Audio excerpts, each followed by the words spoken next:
ನಾನು ಡಾಕ್ಟರ್ ನಂಜೇಶ್ ಕೊಪ್ಪ, ಔಷಧರಹಿತ ಚಿಕಿತ್ಸಾ ತಜ್ಞ ಹಾಗೂ ಆಹಾರ ತಜ್ಞ.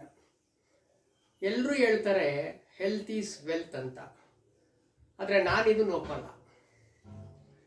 ನಾನು ಹೇಳೋದೇ ಬೇರೆ, health is greater than wealth ಅಂತ. ಇಂತಹ ಅಮೂಲ್ಯವಾದ ಆರೋಗ್ಯದ ವಿಷಯವನ್ನೇ ಆಧಾರವಾಗಿ ಇಟ್ಕೊಂಡು ಕಳೆದ 9 ವರ್ಷಗಳಿಂದ ಆಯುಷ್ ಟಿವಿ ನಡೀತಾ ಬಂದಿದೆ.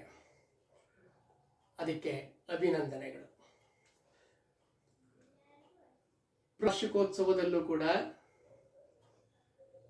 ನಾಡಿನ ಆರೋಗ್ಯ ಸಾಧಕರು ಆರೋಗ್ಯದ ವಿಷಯಗಳನ್ನು ಪ್ರಚುರಪಡಿಸುತ್ತಾ ನಾಡಿಗೆ ಆರೋಗ್ಯವನ್ನು ನೀಡುತ್ತಿರುವ ಅನೇಕ ಗಣ್ಯರನ್ನು ಕರೆಯಿಸಿ ಪ್ರಶಸ್ತಿ ಪುರಸ್ಕಾರಗಳನ್ನು ನೀಡಿ ಗೌರವಿಸಿ ಸನ್ಮಾನಿಸಿ ಆಯುಷ್ ಟಿವಿ ಕಳಿಸ್ತಾ ಇದೆ. ಸೊ ಆಯುಷ್ ಟಿವಿ 100 ವಸಂತಗಳನ್ನು ದಾಟಲಿ, ಜೊತೆಗೆ ಅದರ ಸೇವೆ ನಿರಂತರವಾಗಿರಲಿ ಅಂತ ಹಾರೈಸುತ್ತಾ ನನ್ನ ಮಾತುಗಳನ್ನು ಮುಗಿಸ್ತೀನಿ. ಧನ್ಯವಾದಗಳು.